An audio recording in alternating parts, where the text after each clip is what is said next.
Welcome to the Cornerstone Gundog Academy podcast. I've got bad news. Unless you're chasing the snow goose migration up through North America, the season is over. It's been over for a little while. I've still been getting over it.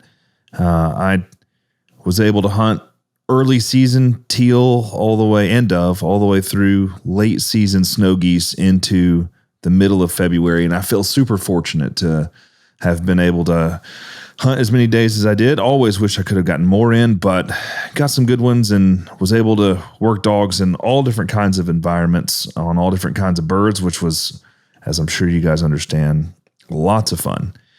But here we are. The season is over. We are days away from the time change, and we are probably, for most of us, at least for us here in the South, warming up enough to start thinking about getting out and training your dog. I know we often talk about preseason tune-up. I want to talk a little bit about post-season tune-up and what will probably be a two-part series on how to get your retriever sharp after duck season.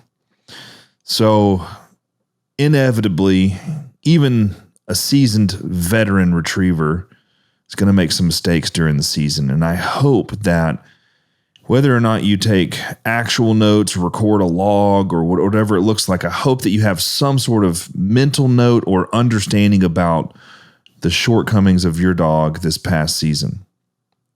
They're always going to be there. And maybe it's something that you expected. Maybe it's something you didn't quite prepare for. Maybe it's something that really surprised you. That can be the worst. You know, you're out and you're on a hunt and the dog does something and you think to yourself, dang, I did not expect that to be the case. I thought we had worked through that, or I thought we were further than that, or I thought the dog was not going to do that. And here we are. And there are always opportunities to make improvements. And I think one mistake that we could make is shutting down our training, right, before the season, working through the season, hunting season that is, with your dog, and then getting to the end and just chilling all the way until it's time for preseason tune-up next year. I think we should really capitalize. In fact, I would say most of the dog training that I do with my personal dogs is in the springtime after duck season and goose season are over. So I want to encourage you for a few things. Your dog's probably put its weight back on. If it lost any weight, it's probably still in pretty good shape. So we don't have to worry about getting the dog back in shape. That's something I talk a lot about with the preseason tune-up. But with postseason, your dog's probably ready to rock and probably in the mindset of working, but also probably in the mindset of hunting. And you have to realize that for some dogs, training is not quite as fun as hunting. The attitude can drop just a little bit. For dogs who have been picking up nothing but birds for the last several months, training is going to be not as interesting, right? You're using dummies most likely. And so you're going to want to find ways to make training fun. Of course, that's always the goal. If the dog and you are not having fun, what's the point, right? So you're going to want to make it interesting for your dog. Your dog is probably used to some of the things that happen during a hunt that you could easily include in training that would increase their excitement levels, such as duck calls, decoys, even gunfire. Those are the things that will get your dog excited. And so think about how to keep your dogs, focus on training as you make things exciting for them as they work.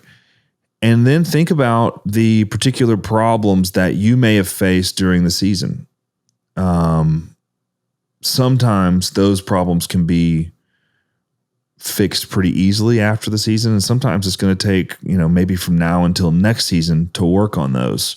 And so I want to start with some of the more basic issues that I see dogs having during the season, and then work our way. We may have to do this in a two-part series, but work our way up to some of the more advanced issues that you can face with the dog during the season and how I would go about fixing those. So basic problems, breaking.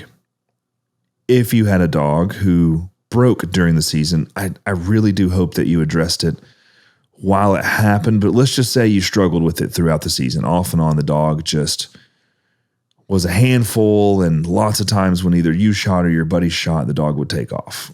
This is something that you have to address right now, or it's likely going to be an ongoing issue for your dog.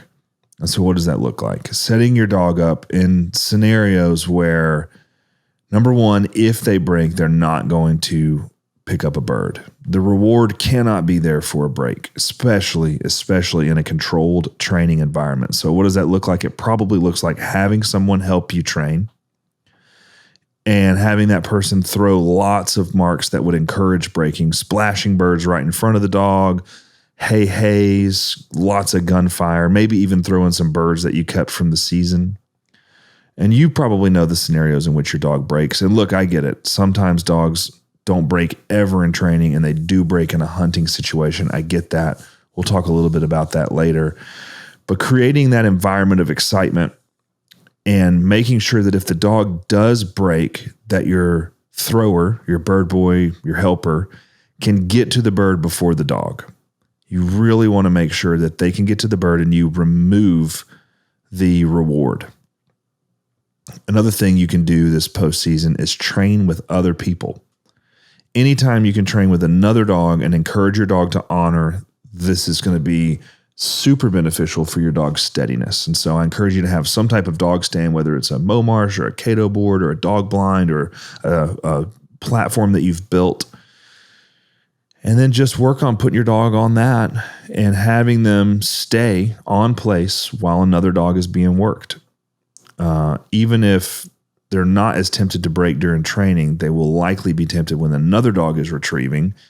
And it goes a long way to teach your dog to honor and be steady. Remember, steadiness is a lifestyle skill. A steady dog is a dog who understands, hey, not everything is mine. And so they've learned to share, and they've learned to be patient in all different types of situations. And so think about that postseason. One of the worst things you could do is take a dog that's broken during the season and immediately get them out and start throwing them fun bumpers, letting your kids throw the tennis ball with them, and just letting them break after break after break after break so that it becomes a pattern. The best thing you can do is start working on it immediately, right now. So breaking, start working on some steadiness drills out of the gate. Do some memories, do some things that encourage the dog to wait, delayed memories, multiple marks, things that encourage the dog to wait before being sent on the retrieve. And remember, you're training. So if your dog breaks in a situation where you can't have someone pick the bird up, try your best to get them stopped before they get there, whether it's a loud vocal correction, hey, what are you doing? That kind of thing. Get them stopped before they get to the bird, if at all possible. When it comes to breaking, I truly believe that an ounce of prevention is worth more than a pound of cure. So anything you can do to just reiterate steadiness is going to be very helpful. Another thing you might have dealt with that I see people post about, people ask about, is delivery issues. Maybe during the season, delivery just got sloppy and the dog started dropping the bird at the edge of the water, shaking off, then bringing the bird to you. Hopefully you kept a few birds frozen that you can rework on some hold conditioning with. If you didn't, then that's okay. See if you can find some wings, or even just use a bumper or a dummy, particularly one that is soft like a bird. Fire hose dummy would be great. And don't just work on delivery while in training. I've seen dogs that do great on delivery and training and then do awful on hunts. Work on hold in other scenarios, right? Work on reinforcing the hold command. If you're grilling out this spring, have your dog sit on a Momarsh or a place board, put a bumper or a bird in their mouth and have them hold for, nothing crazy, 90 seconds while you're flipping burgers, and then good dog, take it from them and give them a reward. Don't let it slide. Don't let delivery issues slide this spring if your dog had delivery issues in the field this last fall and winter. You want to focus on those the best you can. Get a hold of the situation immediately. You don't want to let that sort of thing linger. You want to work on it while your dog is still young. And if your dog is chomping on birds, then you really want to go back and work through a fetch, hold, release program to teach that dog the hold command. If your dog's hunting, we would hope that your dog understands the hold command. So in the spring, when you're doing a postseason tune-up, we would just say reiterate it, reinforce that command through rewarding the proper behavior, teaching your dog or asking your dog to hold it, and then rewarding it when he does. So those are two things I see happen quite a bit. And then I want to go through one more on this episode before we get into some of the more advanced stuff. And it's one that I see happen a lot when we get later in the season and dogs get loose. And yes, I saw this happen multiple times with a few of my dogs this season, and we're about to start working on it this week. And that is switching. Switching can be a huge deal. And I watched it happen and I thought, oh no, here we go. Switching is when a dog goes after a retrieve that you've sent the dog for, and then at some point after picking up that bird, switches to a different bird. That's a big no-no. Now, we do want our dog to get the crippled bird first, and I've got one dog who, if he goes and picks up a dead bird and happens to see a crippled bird, he will drop the dead bird and run to get the crippled bird if I don't catch him in the act. I don't love it. I wish he didn't do it. He doesn't do it all the time.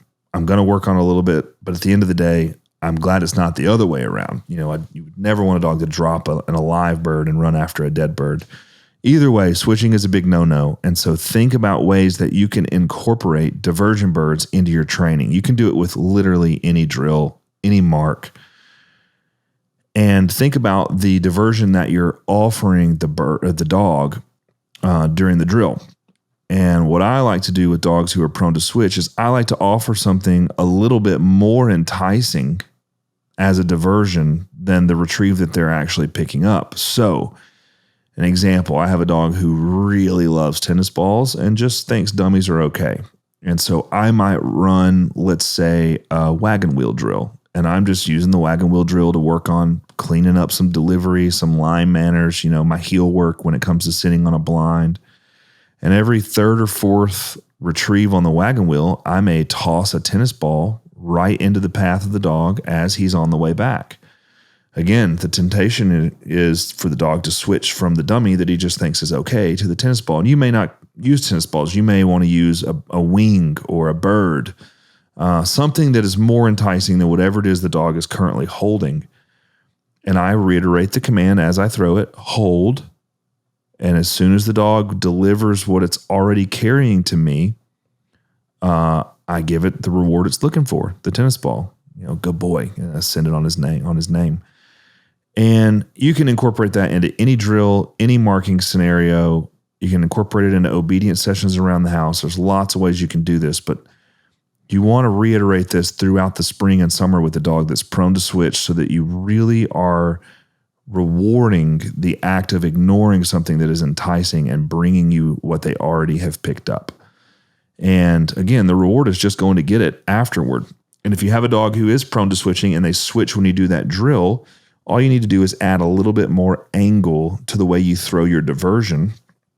Wait till the dog is pretty close to you and then throw the diversion at an angle away so that if the dog tries to switch, you can step between the dog and the diversion. Super simple.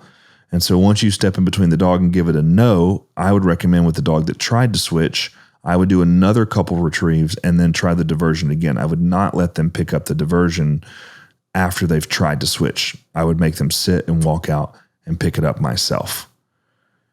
Anyway, lots to think about when it comes to postseason tune-up. But the best thing about postseason is you've probably already got your dog's issues in the forefront of your mind. And so whatever those were, write them down and think about how can I work on that during these weeks where we have unbelievable weather. It's warming up but not hot, and we have an opportunity to get out in some extra daylight and train our dogs. I'll come back soon with a second part to postseason tune-up where we cover some more advanced mistakes and some advanced drills on how we can correct them.